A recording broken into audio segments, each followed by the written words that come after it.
Welcome to the American Gods After Show. We have this episode and then the finale.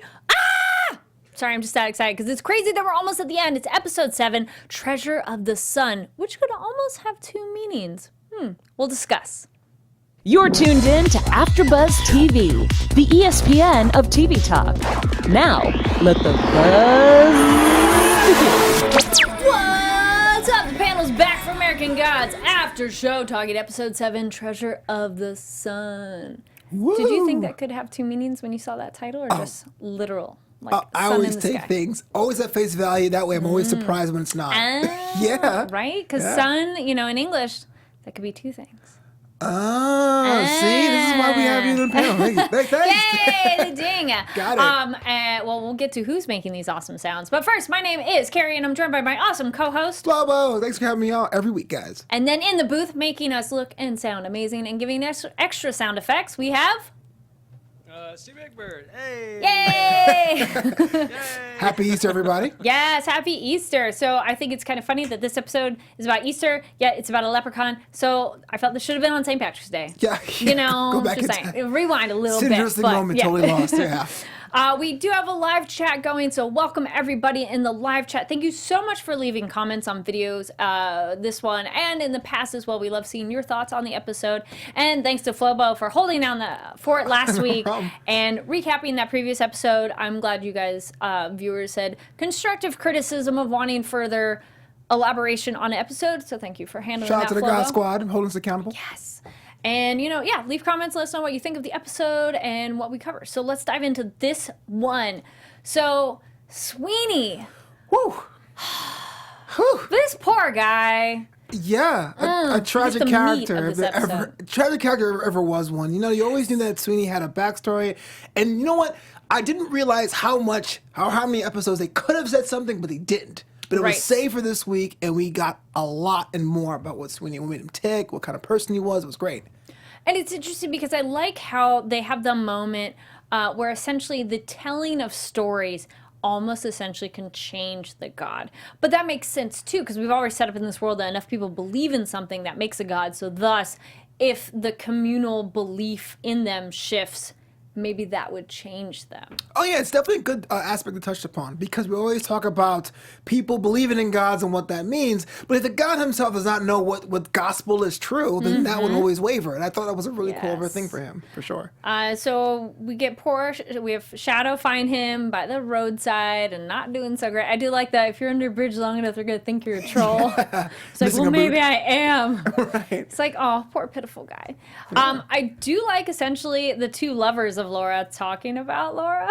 Yeah, I know, right? Shadow is so clueless. It's like, dude, he likes your girl. Come on. Like, don't you? Okay. I like you pull him aside like, yo, brother, she likes your girl. Which was really funny, because if you go back to season 1, the whole puppy stuff makes it even sound way more, bruh, open your eyes, man. Right? It's like she likes you, but definitely uses you. And Right. that's why I ship Sweeney and her, because they're both horrible people. So they're perfect for each other. Yeah, they would have been. I think Shadow is better than Laura in terms of that relationship is not equal. Yeah, No. we'll touch upon it later, but it's kind of ironic. I'm finally on board shipping them. I'm finally on board. But, oh, yeah, at the same time. Because, they're this crazy couple, and I definitely think Sweeney still really has feelings for her. But essentially, she's like, peace out, and he's all sad about New Orleans and was mean to her and said something spiteful. It was like, well, fine, and then leaves. And now he's sitting there like, oh, she doesn't like me anymore. Yeah, exactly. It's like, bro, I don't know if she liked you guess that that one night was a much. mistake. Right? Man, New Orleans. Yeah. eh? Awkward times, right? Awkward times. You're under the influence of voodoo. Yes, exactly. Then he has him.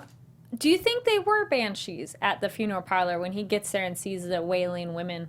Yeah, they have to be. I feel like that'd be the perfect entrance for them in this sense. Now, how do banshees get to this country? That hasn't been explained, but I was totally on board with them being banshees for sure. Yeah, I think they just kind of touch upon it, but we don't really get much. So I'm like, ooh, could there be more with them? But it's I'm more thinking like foreshadowing. what he sees. Yes. Yes. Liam in the chat points out how the book is different. Because, in this show, a book to show, not really a spoiler, because Laura and Sweeney's storylines are completely different in the book. What the show builds with them is completely different, which I like, because I like these characters per what the show has created. So, yeah, that's a fun... so fans of the book, leave a comment. Do you like it when they change it this much? But it's kind of good, because I would almost rather be like, hey, give me a completely different story versus... it's kind of like when someone covers a song, like when a band covers music. Either it needs to be exactly spot on, or you have to almost change it, like the type of genre. Otherwise you go, that's not quite right. Right, it seems a little bit off kilter. Yeah. Like, the thing is, ideally, if the material is changed just enough to pique interest in the original, then it's almost like getting 2 stories for the price of one. So it's all good. Exactly. Then we have, what else with him? Oh, Sweeney and Bilquis was a fun and quick interaction. Yeah. Though her bit, we'll get to that in a second, because hers was pretty short. But I like how she points out that she adapts. Actually, wait, it's kind of together, because they're seen. I like that she points out, I adapt, because he's like, no more essentially man-eating black hole. And but it's smart of her to adapt, of if she's not getting the kind of worship she wanted, the way this service was held, if that works, that works. She's been the most practical one of adjusting her methods. I think that scene was perfect, because I have read the Song of Solomon, but I have never heard it recorded so sensually before. Even though the words if and you language read it, come on, how many? I've heard it at church with like my old pastor. You know what I'm saying? So it was kind of cool to see it in a different way, and see it more practical. And to me, it was perfectly a full circle that she was the one, Bilquis was the one, to look at Sweeney's current state and said, "You were greater. You were better," because in season 1 she was found in a very similar situation. Yes, with this the is true. technical boy. So it's pretty cool. She's also had that exactly. I like her thing of, I've heard your stories and you haven't always been this. She's almost a little cheerleader moment. I was like, yes, I love that. And I liked her sermon, because it kind of is another avenue for people in terms of if they're not getting what they want. More direct contact with God, here is something where they could feel that presence. So. That's an excellent point. But that also raises the question, which is more tragic? A God that abuses his power, or a God with power that does not know of his full potential, or her full potential? For her, I don't know if she's fully abusing it, because she also, Bilquis makes the point of how, what is your God giving back to you with your worship? Agreed. So, though I do think being swallowed up in her cosmic vagina would not be my ideal, like... I still want to be me and exist, but if it could be this, of where you're more, like, giving off your aura of energy, and them taking that and giving back, then it's a little more, like, mutually beneficial. That makes more sense, because I feel the other way is a little bit more, like, a little one-sided. I mean, it does seem you're in eternal bliss in there, but still... Right. You're kind of divided. You've lost you. Yeah. But I guess I was using the framing of Sweeney there, right? Yeah. I would much rather him learn about what he can do than be the opposite. Some guy just totally a jerk. True. He's not an abuser of power, because he doesn't know what power he has. Exactly. Poor guy. Poor guy. And the Queen of Sheba playing priest, which I did like that too. Krista in the chat says a missing persons report for the people lost in the Vagina Nebula would have caused her trouble. Good point, Wait, you just say Vagina Nebula? That's a hashtag. That should be a hashtag. I like that. Vagina Nebula. Let's do it. Yeah. And Liam in the chat says, fan of the book. The addition and changes from the show have been great so far. Most of it just fleshing out interesting characters, which is a good point, too. Like, maybe you get the introduction of people, but then they don't get enough, so then they get more in the show, which I do appreciate that when they change it up. Vagina Nebula and flesh. Got it. Yes. And then, Sweeney trying to remember his different stories, and when he gets with Ibis and talking about, like, wait, that is... He's trying to remember his history, and then essentially, like, Ibis should have a computer at this point of, wait, delete, rewrite. Instead of pen, he'd be scratching it out, like, wait, that's not it. But then again, he writes how stories are truer than the truth. That is definitely true. For a second there, I thought there was going to be a reveal of, like, the entire backstory, but they tease it, so it goes back to the whole thing of being like, okay, what's true, what's not. A nice little play of story and recollection of those stories. Well, that's also kind of in the vein of history is written by the victor. Correct. So it Absolutely. could be more just what's recorded, not actually what it was. So What do you think it poor was? Sweeney. Do you think it was Balor, or do you think it was Odin? Wednesday. I don't think it was Wednesday because he's alive as he is now. So I'd be kind of curious on how he could have his head cut off and be, how he could be alive again. Though technically, it is suggested by Wednesday at another time that there's other hymns. Right. Like he's the American Odin versus the homeworld Odin. So maybe this is true. What about you? You know, I thought it'd be a cool idea if it was Odin, but I was like, I think it ultimately was Balor, but the idea that is him realizing that he can go toe-to-toe with High Father or All Father. I think maybe that was more it of him, like, can he fight him and can he beat him? That's very true. And we have, Krista suggests in the chat, I think Sweeney changed the story to recontextualize his rage against Odin so he could justify murdering him. Agreed. That's a good point. Or not even justify, but essentially pump himself up of like, you can make this accomplishment. By the way, Yes. those abs and biceps, oh my gosh. Oh, watching him fight, I was like, hey. I was Yes. a little bit insecure, but it's all good. We love Hey, Sweeney. no, all bodies are beautiful, but his is especially beautiful on camera with that sweat in the water. Irish And, beefcake. Yes, yes. That's what it was. His giant 6'5" figure of fighting. I liked how they did the battles and everything. He looked really epic. There had been trailers going around on Twitter showing that, and a lot of people like, "Ay." Yeah. What up, Yes. Milo? Wait, Steve, give us your good A. Yes, Hang on, that's. put on the mic. Hey. Yes, that's what we thought when we saw Sweeney. We're like, oh, hi there. Yeah, Yes. exactly. Which I like then what we get to is the earliest story of him fighting the gods coming to Ireland, which I like that idea too of a god defending their home area of these invaders and how the gray monks of them building up churches. Yeah. You necessarily wouldn't think of, I mean, you think of people defending their faith, but it's interesting to think of like the gods themselves. Like, no, this is our homeland. Like, stop coming in and taking over. Yeah, it's definitely interesting how some cultures have like the beginning of having an old creator, but there's other ones that say, look, there was a war for this land, and therefore they've earned your right to be worshipped, which is pretty cool. Or how they, it can osmosis of taking what other religions have. I mean, there's plenty of pagan traditions that we practice today because of how different takeovers. Because it's easier to be like, oh, you do that thing? Yeah, we have a similar version. Come on over. Right. And then speaking of Easter, because there's plenty of other traditions that all kind of like crossbreed, and that makes the shift smoother in terms of like, oh yeah, sure. My. Right? How similarly that sounds to something like the dawn of the printing press back during the Italian Renaissance, when people were taking the best of other people's derivative forms of music. Talk about old media. Look at you dropping that knowledge. Bam. Yes. And very similar to last season's episode about Easter, right? Yes. What is it?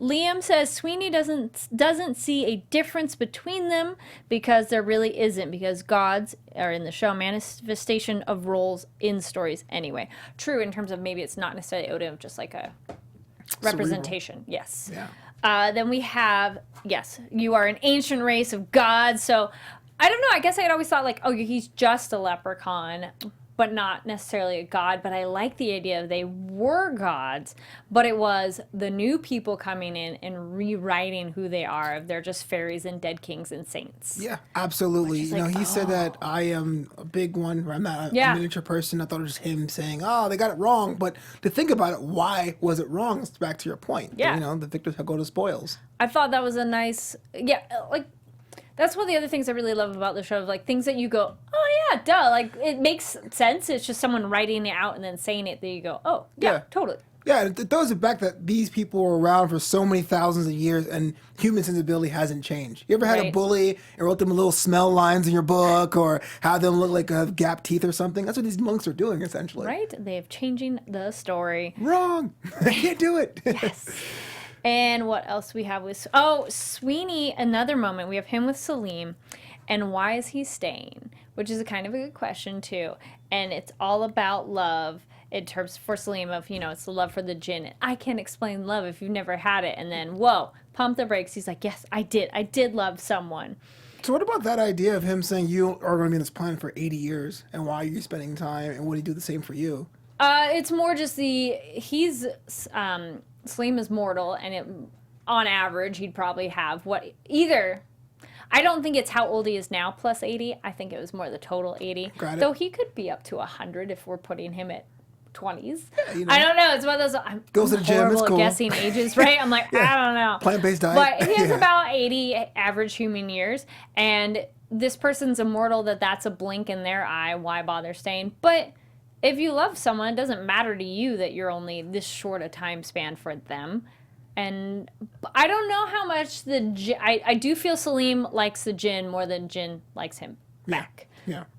They do like each other. Mm-hmm. They do love. I think that was some passionate stuff. Yeah. Well, because I'm curious though on the jinn. I think he's more holding himself back. Fair enough. Because he's like, this is too weird in terms of loving a human and being with a human. Mm-hmm. So I think once he gets past that point, which, maybe not a prediction, but like I'm wondering if there could be something with Salim and the jinn would like save him or something like that. Right. Like risk himself to help him. But to your point, because it wasn't answered, do you think the jinn would actually go ahead and do it? Or do you think he'd be like, would he kill you? Well, Yeah, he does not answer. So it's like, yes.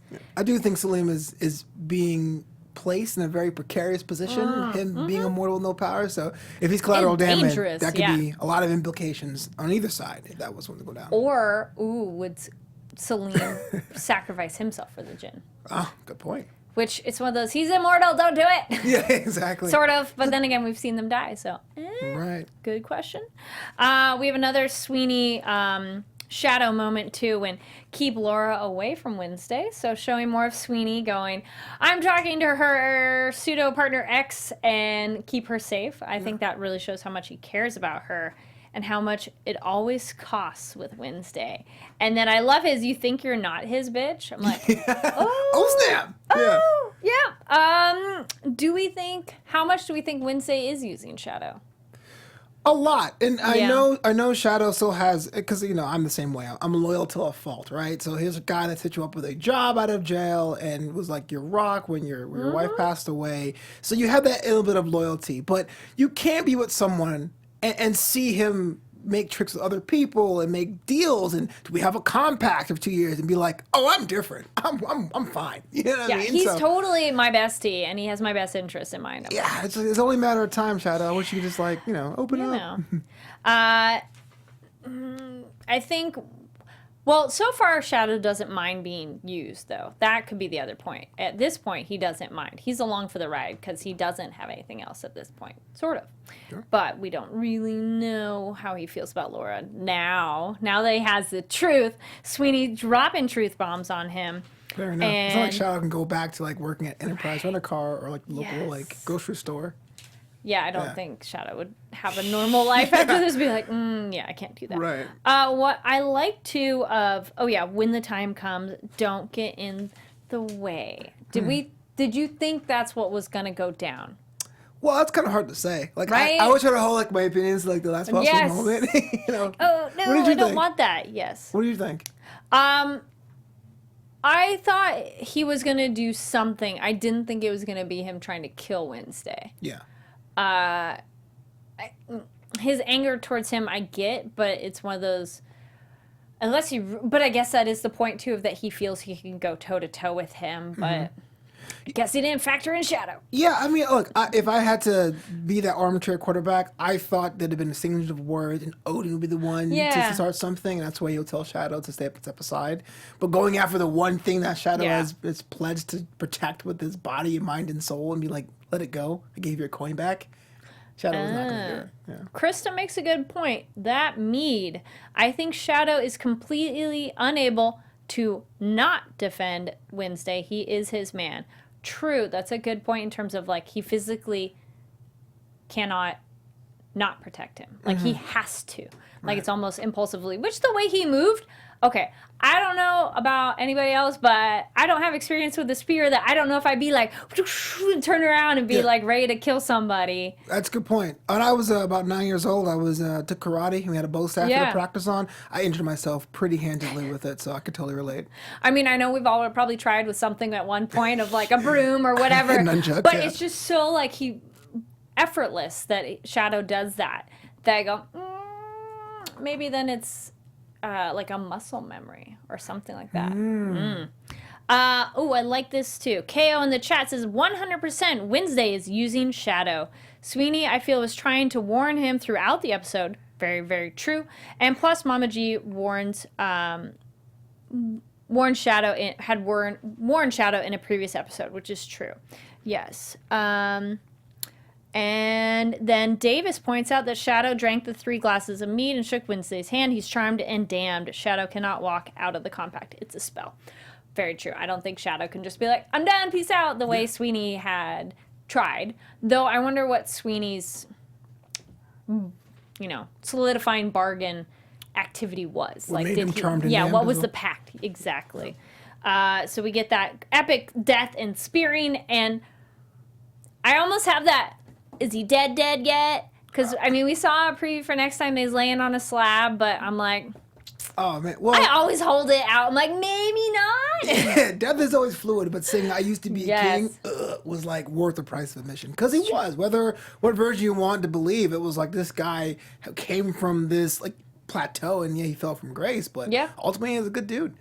I do love his epic, like, they kind of fight and everything, and then the staff is essentially done. Yes. And Wednesday's just sitting there the whole time during the fight, like, whatever. And then, oh, what a waste. Yeah. Can we talk about that? So Yes. For episodes, I mean, we see him. We see Wednesday. Go ahead. I gotta make sure. How many episodes? Yes. I want to pronounce it right. Ygritte seal, the tree, right? Yes. Got the bark. Got the runes etched on the spear. Has it made. It's going to be his #1 secret weapon. And Sweeney takes it because he's holding on it. Yeah. And sends it off to the Horde. And it's like tough. So even if he goes out, now Odin's master plan has what? A wrench at least, or completely demolished at worst. And I was pretty cool on his way out to say, hey, look, I can't beat you, but Oh, I loved that. Was a literal middle finger visually and literally. Peace out, bro. I'm taking it, and I hate it. Exactly. Yeah, so, Steve, what happens is he has this spear, turns it into gold coins, and literally gives him a middle finger, and is like, your special spear is gone now. Oh. Yes. And we've spent multiple episodes, getting that spear back, growing a magical tree to repair it, getting the special dwarves to engrave it, and then instantly is gone. Yeah. I do feel like all that effort of like dwarves? which was just funny. But yeah, that's when Sweeney's spilling the truth of like, I was the car wreck based on Wednesdays, which I'm like, ooh, this is spelling a storm for Shadow to go, Wednesday, is that true? Right. Which I think will lead us into the next one. I have a question, though. Yeah. If we get rid of the spear, remember in the beginning of the episode, we had it was a call to arms, right? How many gods are willing to fight on Odin's side? Do you think that's going to change anything? Do you think they're still going to be on the side of figuring out without the spear? That plan, or are they going to wait? Do you think it'd be a lot more fluid? Will there be free agents crossing the line? I feel that this is kind of actually a common storyline. I'm like, I've seen this before. If all these people gather, they have this one magical weapon that's going to kill the bad guy, and something happens and they can't use it. Right. Or it's used ahead of time or something like that. Or you have the one bullet in the gun that's the god killer. You have the one thing, and it just never goes as planned. So I don't necessarily think they would leave him, but it will make them waver, which could cost them. Mm-hmm.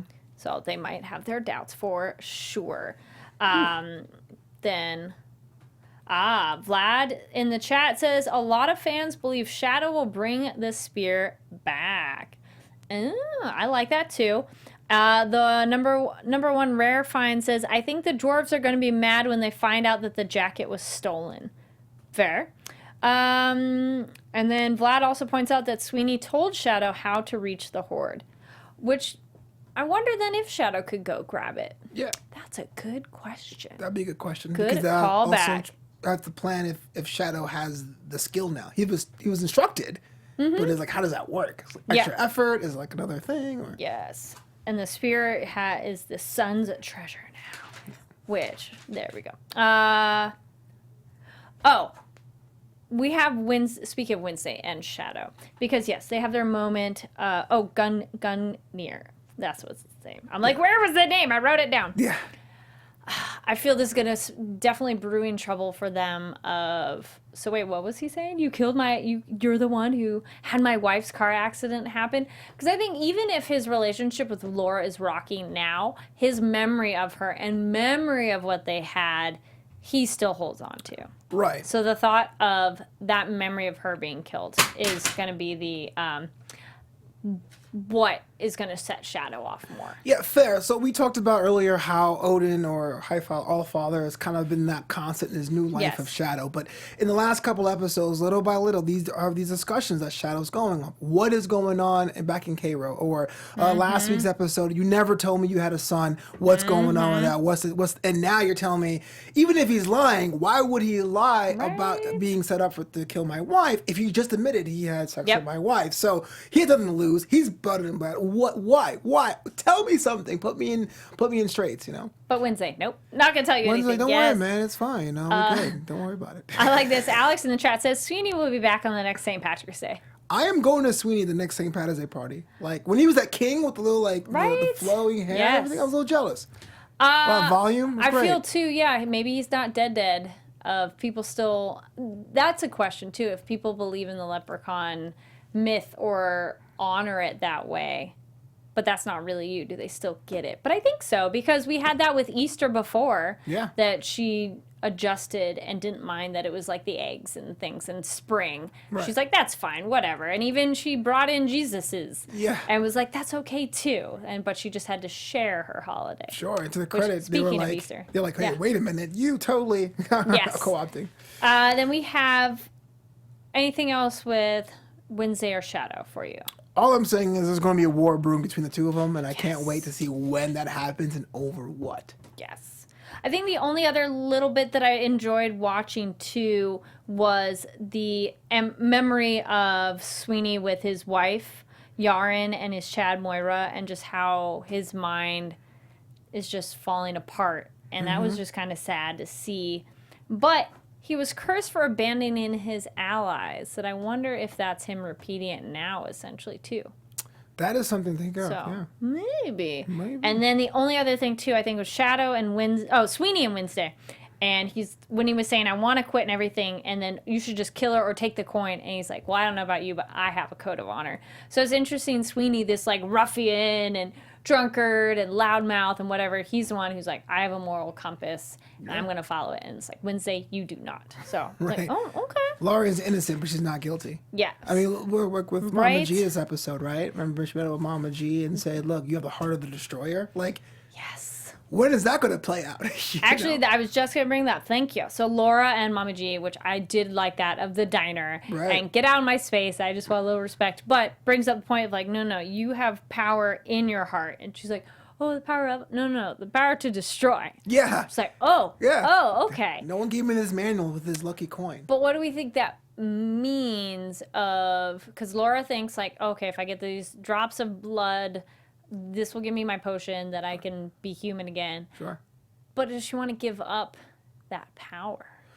You know, it's hard to tell what Laura's motivations are, but ultimately you have someone who got killed doing something that was a little bit questionable, and she has not quite understood her redemption. So there is a bit of a thing there to become that destroyer, but for what side and for whom? And that's something that's a big question because she hasn't had an alliance. And I want to say, I love Mama G. She's like my favorite character. She's so fun. And she showed her form, Shoshana Gala. Yeah, it was great. It was totally great to see her. Cool collie of like, wow, I'm going to destroy him. Yeah. And on fire. I did love that. It was amazing. I do, good point. Krista in the chat points out the treasure of the sun is Yaren in the gold dress. Because remember he said I felt I was with the sun. Yeah. And then also he was described as like the sun. Right. So, aw, that's a good point. That's a third meaning. Look at you guys. So smart. Circle. I like it. And also, as Krista mentions, I'm sad that Laura never knew that Sweeney saved her life.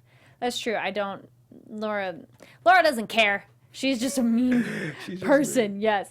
Liam also points out that a large theme of Neil Gaiman's work is in the need to adapt or die for the characters. So that's a very good point. Yes.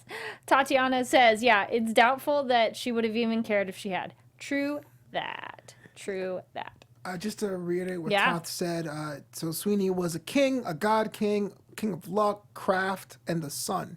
So it was kind of like all the things. Yes. Yeah, prosperity and all that. And then actually Hibbs for Prez mentions, but if people believe Sweeney to be the leprechaun rather than the god once was, then how does that help him since leprechauns aren't gods, are they?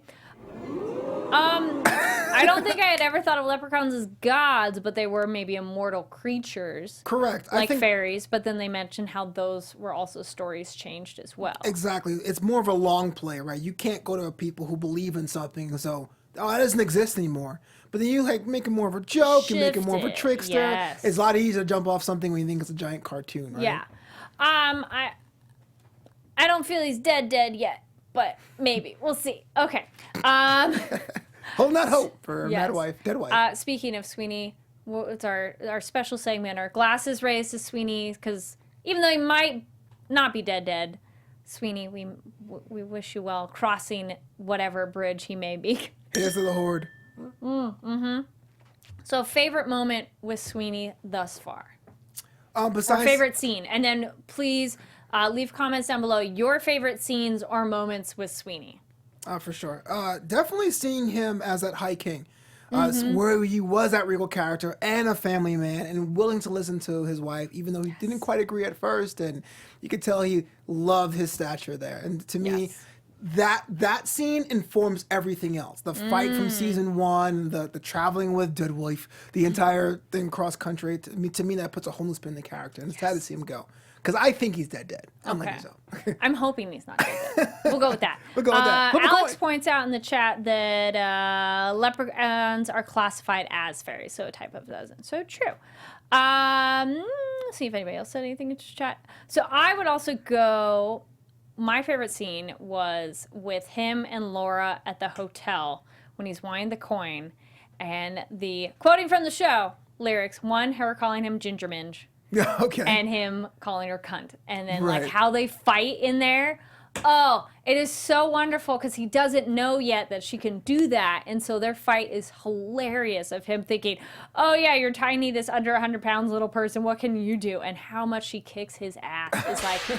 Yes, it's the best little fight because then it just snowballs the rest of the way. Yeah. But I think that fight was like my favorite. You know, scene. he died today. You're like, what do you get? His ass kick was so great. It was because he's so. It was funny watching this character who has never probably had somebody really best him that well, Absolutely or at least in recent times, and then being bested by this itty bitty person who's like and dead. Right. So there's that. Davis 404 says gods can come back in an infinite number of ways. So true. That is a possibility. So that's our Sweeney thing, and we have a little special announcement. Oh, good drum roll. Yay! So, unless the new gods mess this up, we're gonna be having an old god in the house. We're gonna have Bilquis in studio for next week. So yay! So definitely tune in for next week so you can ask live questions and everything will be very exciting. So unless, Technoboy messes up, but I don't know. I liked his comeback. I didn't get to say that for last week, but I love his back again kind of episode back in the day. I thought that was super cool. All right. So make sure you ask all your Vagina Nebula questions next week. Here for Bill Quist in studio. Start thinking those questions up and having them ready. Yeah. All right, let's get into some predictions. Okay. And now, your AfterBuzz TV predictions. I want to hope he's not dead. He's so dead. Yes. We have not seen the New Gods plan. Right. So now I feel like because Mr. World felt the spear with the runes being etched, I'm sure he's going to feel that it's being broken or destroyed or transferred. I think we're going to see more of their plan of attack in next week's episode. Do we think there's going to be an actual battle in that next episode. Because I was talking a little bit before this, I'm like, you know what? There might not be. I almost feel we're going to have the and continue next season. You know, like the two, for people listening, it's like the two battle sides coming together and cut and be like, battle next season. You're like, no! Oh, yeah. Or we'll have a short battle or abbreviated, though we've seen a little bit here and there. I just really hope we get some legit fighting, but I feel it could go either way. Man, if it's definitely the short battle, that would totally poo-poo and everything. Because you had 6 hours People of have been build-up wanting that. for a 20-minute battle. I hope there is either a battle where it ends, but there's a bigger threat, or there is hey, the actual battle is coming soon. Yeah. Then what else? I was thinking that the New Gods plan... Oh, yes, for the suggestion from the chat, that I wonder if Shadow is going to be able to get the spear back from the Horde space, from the Horde, and use it again in another way. Because it's like, ooh, maybe. I like that theory. I like this one, Tatiana. I like her thinking. I doubt she will feel that. But I hope that Laura finds out about Sweeney's death and feels guilt. I don't think she will, but I hope she feels something about it, because I think she did. She probably will not admit she has feelings for him, but I think they grew misery loves company is what it is. I think she grew accustomed to him, and so having that gone, I think she might be like, right, in her own way. Sad face. Yes. Yeah. Any other predictions or final thoughts on that? Nope. Awesome. Thank you so much for watching, listening. Make sure to give the video a thumbs up on the YouTube, and if click that subscribe button. And if you're listening, make sure to give 5 stars on iTunes, because 1 through 4 don't work. And you got to send those prayers. And new media will take those in, as we saw in the other episode of all the technologies and things. Yes, all the lights. And then make sure to also leave your comments down below on what we talked about in this episode. If there is anything we didn't really get a chat about, so we keep the discussion going. And thank you for everybody who's commented before, and thank you for everybody in the live chat. Flobo, where can they find you? All right, they can find me on Twitter at FloboBoys, on Instagram at Flobito, and of course Flobito.com. And if you're a comedy person, check out my comedy album, American for Now on Spotify. Nice. And Steve, do you have any social plugs you'd like to share? No, I do not, unfortunately, but they can see me working at AfterBuzz. Yay! He's staying off of new media. He's like, exactly. Hey, that's a joke too. I got it. Took me a moment. Come on, those adult minds. Let's get them going. Yes, and then you can find me online at Carrie D Lane. That's KARIDLANE. And tune in for next week. We're going to have Yatide Badaki here, which is Bill Quiz. I'm super excited. We'll talk about the old gods and who will win the showdown. I don't know. We're going to find out, right? Oh, my goodness. Well, we hope so. We hope so. Yes, season finale. Thanks for tuning in. We'll see you next week. Bye. Our founder, Keven Undergaro, and me, Maria Menounos, would like to thank you for tuning in to AfterBuzz TV. Remember, we're not just the first, we're the biggest in the world, and we're the only destination for all your favorite TV shows. Whatever you crave, we've got it. So go to AfterBuzzTV.com and check out our lineup. Buzz you later. The views expressed herein are those of the hosts only and do not necessarily reflect the views of AfterBuzz TV or its owners or principals.